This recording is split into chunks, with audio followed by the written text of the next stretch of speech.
The date was Sunday, October 31st. 16-year-old Devin Griffin walked into his parents' room and stumbled upon a shocking scene. His mother, Susan Liske, lay on the floor, appearing lifeless, while his stepfather, Bill Liske, also seemed to have met a gruesome end. Devin was initially stunned, but then began to smile, assuming it was all a prank.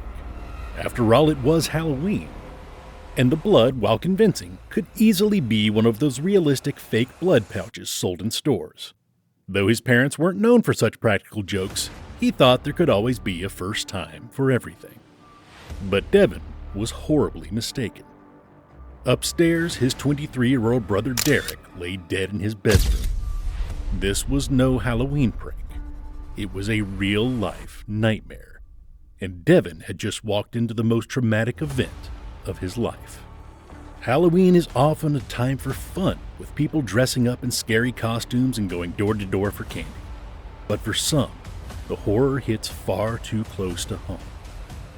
This was certainly the case for the victims of the murders we'll now be discussing. Please note that this video contains graphic details, so viewer discretion is advised.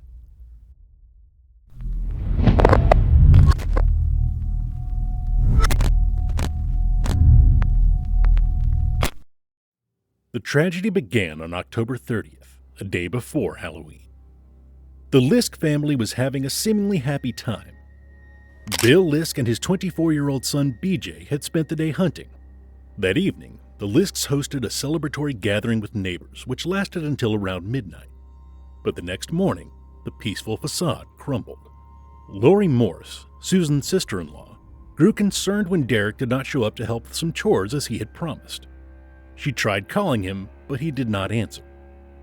She also attempted to contact Susan, but her calls went unanswered.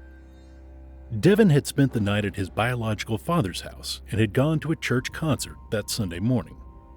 When he returned home, he went straight to his room to play video games. After a few rounds, he realized the house was unusually quiet and decided to check on his parents. That's when he discovered the horrifying scene.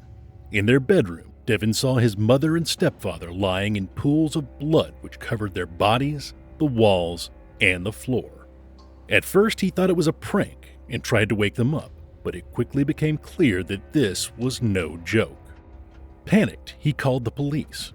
When officers arrived, they searched the house and found Derek's body in an upstairs bedroom, revealing the full extent of the grim reality.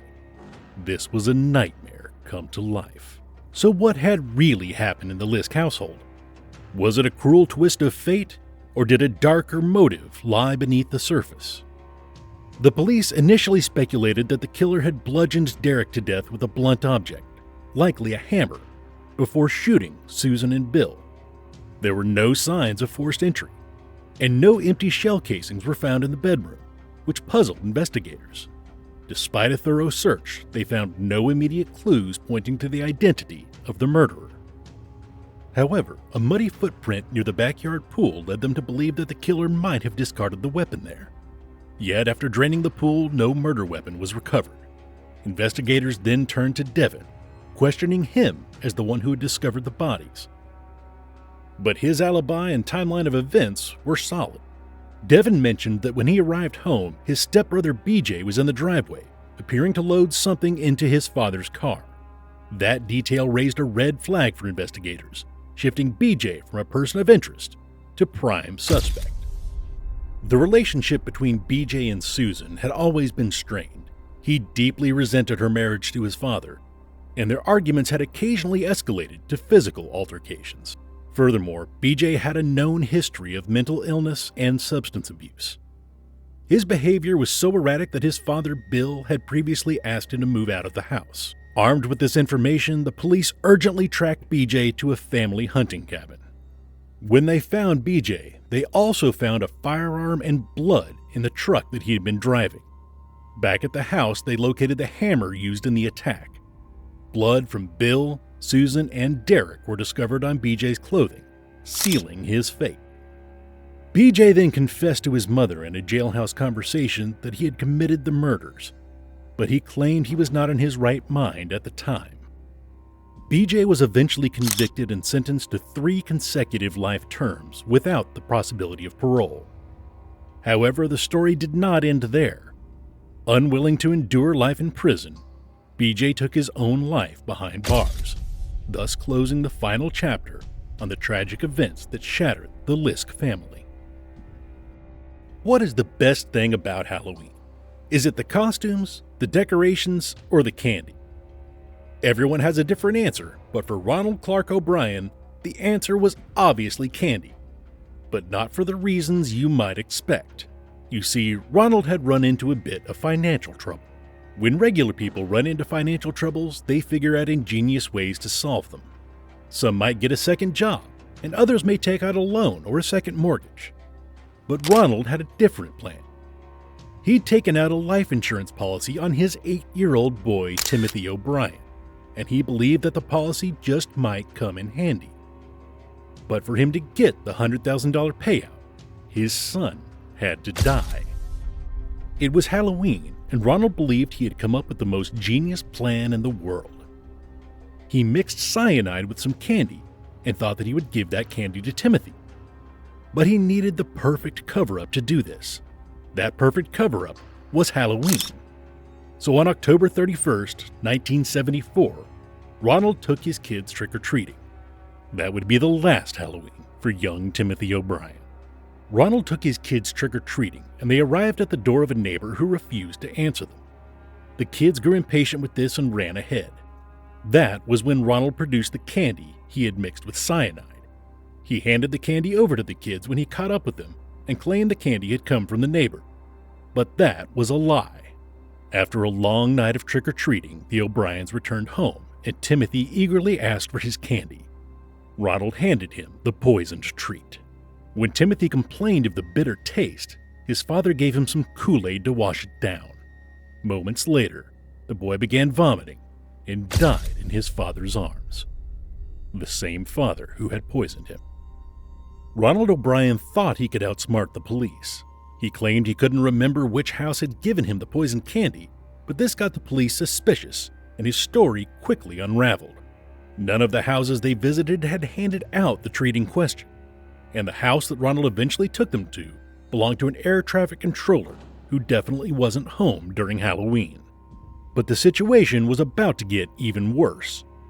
The police uncovered that Ronald was drowning in debt and had taken out life insurance on his children just months before.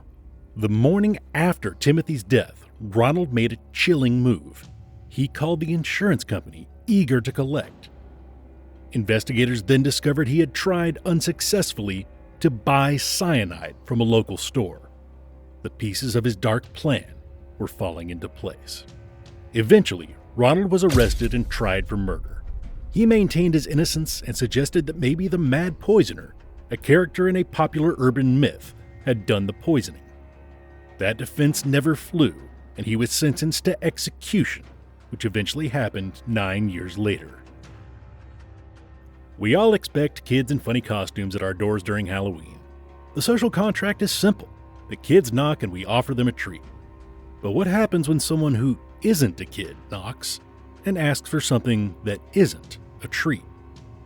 Marvin and Ethel Bradland were an elderly couple living in Fort Dodge, Iowa. The couple had been together for more than 4 decades and owned a business. They had children and grandchildren, and on this particular Halloween, their granddaughter had just left the house after trick-or-treating. Marvin Bradland answered a knock at his door to find a man in a crudely made mask. The man said, "Trick or treat, give me your money or I'll shoot." The mask was a pillowcase with eye holes, and while unusual, it wasn't that different than what other people were wearing that night. It was Halloween after all.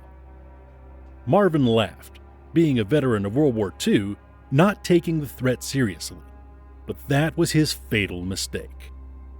Ethel, Marvin's wife, reached for the man's mask and tried to remove it, but the man clutched it tightly, making sure she couldn't reveal his face. He forced them inside, apparently knowing about the family's safe, something only close relatives knew. Still believing it was a joke, Marvin tried to wrestle the gun away, but the intruder fired. The shot hit him directly in the throat. Ethel was in shock and the killer fled unmasked.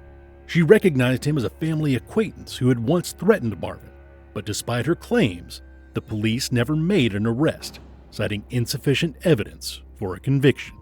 The crime sadly remains unsolved to this day. Thank you so much for watching. In this video, we took a look at the 3 most disturbing Halloween murders ever. Which of these murders disturbed you the most? Let us know in the comments. Have a spooky Halloween, and see you in the next one.